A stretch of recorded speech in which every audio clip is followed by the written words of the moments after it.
নমস্কাৰ, এই মুহূৰ্তত আহি পৰিছে সন্ধিয়াৰ কেইবাটাও বিগ ব্ৰেকিং নিউজ। আজি হৈছে 24 জুলাই। অৱশেষত চিন্তামুক্ত হ'ল হাজাৰ হাজাৰ মহিলাৰ, কিয়নো লাখ লাখ মহিলাৰ বেংক একাউণ্টত অসমৰ মুখ্যমন্ত্ৰী ডক্টৰ হিমন্ত বিশ্ব শৰ্মাই 1250 টকা সোমাই দিব। যিসকলে হিতাধিকাৰী চৰকাৰী কৰ পোৱা নাই সেইসকলে হিতাধিকাৰীৰ বাবে ভাল খবৰ। চৰকাৰী কৰ নতুন তালিকা প্ৰকাশ পালে তালিকাত নাম থাকিলে 32,500 টকা সোমাব। যদি আপুনি আপোনালোকৰ 10,000 টকাৰ চেক পাইছে, এতিয়া 25,000 টকাৰ বাবে ৰাজ্যৰ মুখ্যমন্ত্ৰী ডক্টৰ হিমন্ত বিশ্ব শৰ্মাই ভেৰিফিকেশ্যন আৰম্ভ কৰিছে। কোনে 25,000 টকা লাভ কৰিব। যদি আপোনাৰ ৰেচন কাৰ্ড আছে, ভাল খবৰ। ৰেচন কাৰ্ড থাকিলে চাউল, চেনি, দালি লগতে লাভ কৰিব নিমখ। কিন্তু 31 জুলাইৰ পূৰ্বে কৰিব লাগিব এইকেইটা কাম। লগতে কেইবাটাও ৰাজনৈতিক খবৰৰ লগতে অৰাজনৈতিক খবৰ যুগত কৰা হৈছে। আজিৰ দিনটোত গোটেই অসম তথা ভাৰতৰ বিভিন্ন প্ৰান্তৰ পৰা যুগত হৈছে কেইবাটাও ডাঙৰ খবৰ।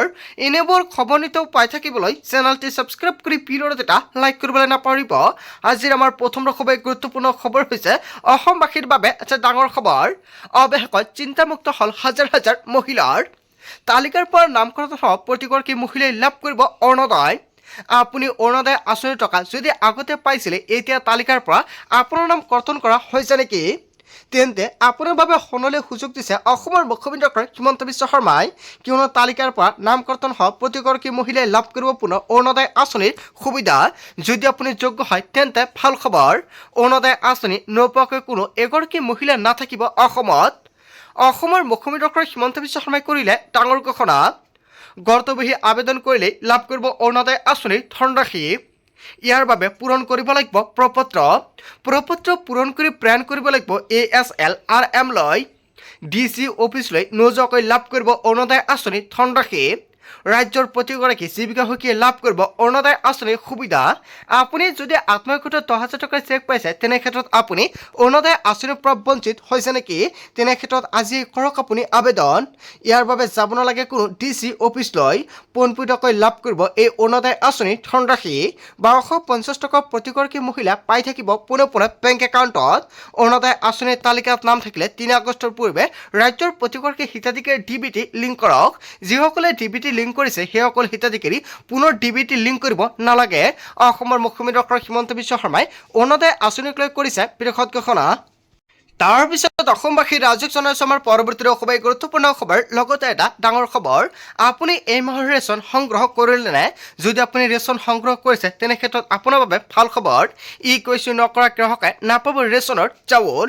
হয়, এটা ডাঙৰ খবৰ আহি পৰিছে। 1 আগষ্টৰ পৰা সম্পূৰ্ণ নতুন নিয়মেৰে সংগ্ৰহ কৰিব লাগিব ৰেচনৰ সামগ্ৰী। যদি আপুনি ৰেচন পোৱা নাই, শীঘ্ৰে কৰি লওক।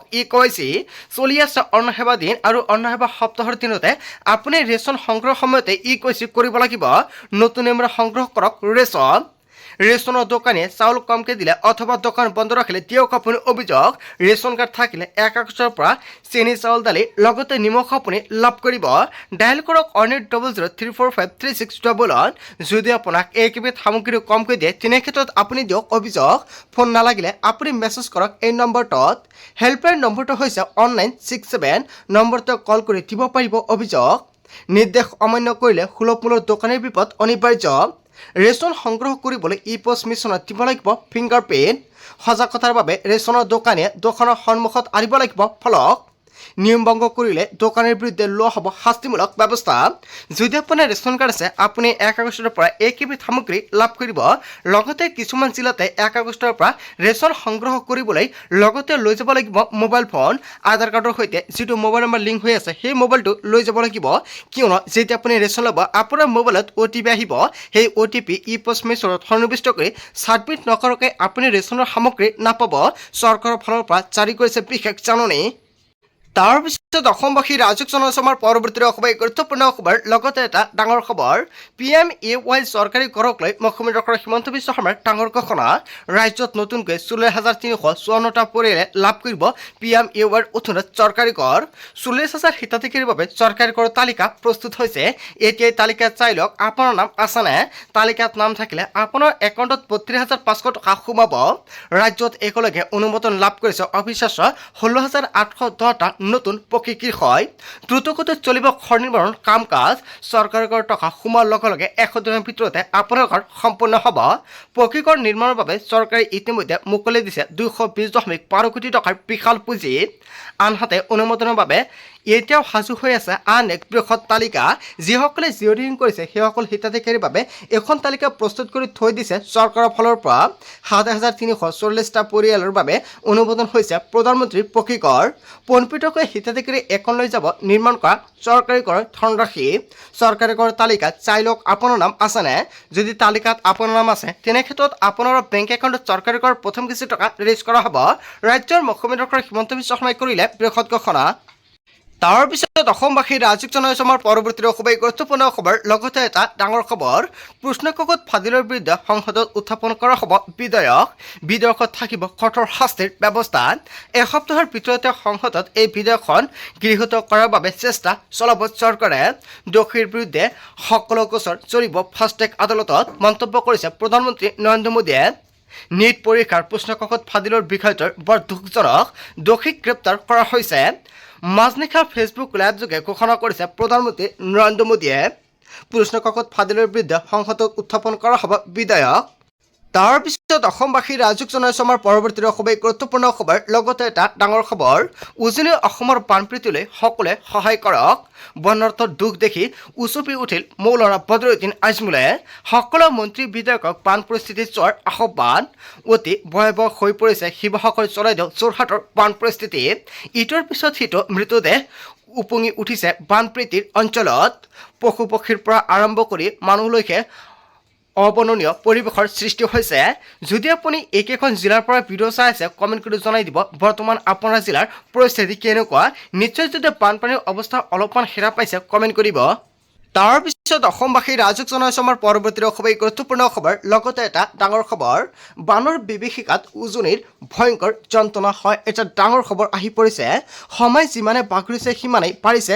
মৃতকৰ সংখ্যা 50 জনলৈ মৃত্যু হৈছে মৃত্যু হোৱা লোকৰ সংখ্যা মৃতকৰ সংখ্যা আৰু বঢ়াৰ আশংকা আছে প্ৰতিক্ৰিয়া প্ৰকাশ কৰিছে অসমৰ মুখ্যমন্ত্ৰী ডক্টৰ হিমন্ত বিশ্ব শৰ্মাই উজনি অসমত বানত মৃত্যু হৈছে 50 জনকৈ বৃদ্ধি পাইছে আৰু নাজিৰাত এতিয়াও সন্ধানহীন প্ৰায় 40টা পৰিয়ালৰ লোক বান পৰিস্থিতি পূৰ্বতকৈ অলপ উন্নত হৈছে বৰ্তমান 60,000ৰ অধিক পৰিয়ালত বিদ্যুৎ সংযোগ বিচ্ছিন্ন হৈ আছে শিৱসাগৰ চৰাইদেউ যোৰহাটৰ প্ৰায় 20% লোক এতিয়াও আবদ্ধ হৈ আছে সেই অঞ্চলকেইটাত এতিয়াও উপস্থিত হ'ব পৰা নাই প্ৰশাসনৰ লোকসকল শনিবাৰে অসমলৈ আহিব কেন্দ্ৰীয় চৰকাৰৰ প্ৰতিনিধি দল আৰু বানৰ বিভীষিকাত উজনিৰ ভয়ংকৰ যন্ত্ৰণা তাৰ পিছত অসমবাসীৰ ৰাজীৱ জনসমাৰ পৰৱৰ্তী খুবেই গুৰুত্বপূৰ্ণ খবৰ লগতে এটা ডাঙৰ খবৰ ধৰ্মেন্দ্ৰ প্ৰধানৰ পদত্যাগৰ দাবীৰে উত্তাল সাংসদ লোকসভা ৰাজ্যসভাৰ বাহিৰে ভিতৰত প্ৰতিবাদ বিৰোধীৰ প্ৰতিবাদত কঁপিছে পাৰ্লিয়ামেণ্ট ধৰ্মেন্দ্ৰ প্ৰধানে শিক্ষামন্ত্ৰীৰ পদৰ পৰা পদত্যাগ কৰিবই লাগিব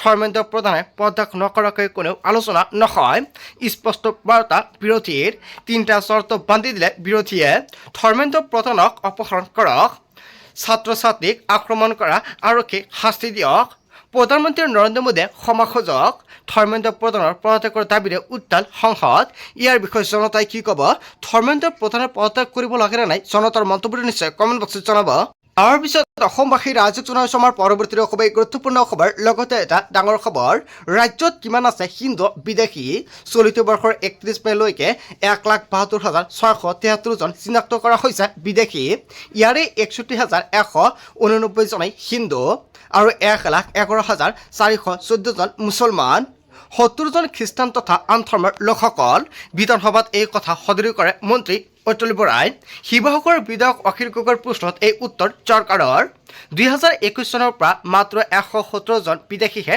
ৰাজ্যৰ পৰা কৰা হৈছে বহিষ্কাৰ 1985 চনৰ পৰা এই পৰ্যন্ত 12,000 বিদেশীৰ নামহে ভোটাৰ তালিকাৰ পৰা কৰা হৈছে কৰ্তন ৰাজ্যত কিমান আছে হিন্দু বিদেশী ইয়াক লৈ নতুন তালিকা প্ৰস্তুত কৰিছে তাৰ পিছত অসমবাসীৰ ৰাজীৱ জনসমাৰ পৰৱৰ্তী খুবেই গুৰুত্বপূৰ্ণ খবৰ লগতে এটা ডাঙৰ খবৰ ধৰ্মেন্দ্ৰ প্ৰধানে পদত্যাগ নকৰা পৰ্যন্ত চলি থাকিব CJPৰ প্ৰতিবাদ এতিয়াও দিল্লীৰ যন্ত্ৰ মন্ত্ৰত আছে হাজাৰ হাজাৰ প্ৰতিবাদকাৰী আনফালে 26 দিনৰ অন্তত অনশন ভংগ কৰিলে সোমন অংচুকে কেন্দ্ৰীয় চৰকাৰে অংচুক দিছে লিখিত প্ৰতিশ্ৰুতি কি আছে সোনম অংচুক দিয়া লিখিত প্ৰতিশ্ৰুতিত প্ৰশ্নকাকত ফাদিল আৰু শৈক্ষিক সংস্কৰণ সন্দৰ্ভত সংসদৰ মজিয়াত পুংখানুপুংখভাৱে হ'ব আলোচনা চৰম সিদ্ধান্ত লোৱা শিক্ষাৰ্থীৰ পৰিয়ালবৰ্গক প্ৰদান কৰিব উপযুক্ত ক্ষতিপূৰণ শান্তিপূৰ্ণভাৱে প্ৰতিবাদ কৰা প্ৰতিবাদকাৰীসকলৰ বিৰুদ্ধে পঞ্জীয়ন কৰা নহয় কোনো গোচৰ ধৰ্মেন্দ্ৰ প্ৰধানে পদত্যাগ নকৰা পৰ্যন্ত চলি থাকিব CJPৰ প্ৰতিবাদ হয় ইয়াক লৈ এটা ডাঙৰ খবৰ আহি পৰিছে আজিৰ মূল ভিডিঅ'খনত আপোনালোকক এইখিনি সৰু কেইটামান ইনফৰমেশ্যন দিবলগীয়া আছিলে ভিডিঅ'টি ভাল লাগিলে লাইক কমেণ্ট শ্বেয়াৰ কৰি দিয়ক চ' থেংক ইউ ফৰ ৱাচিং ফুল ভিডিঅ'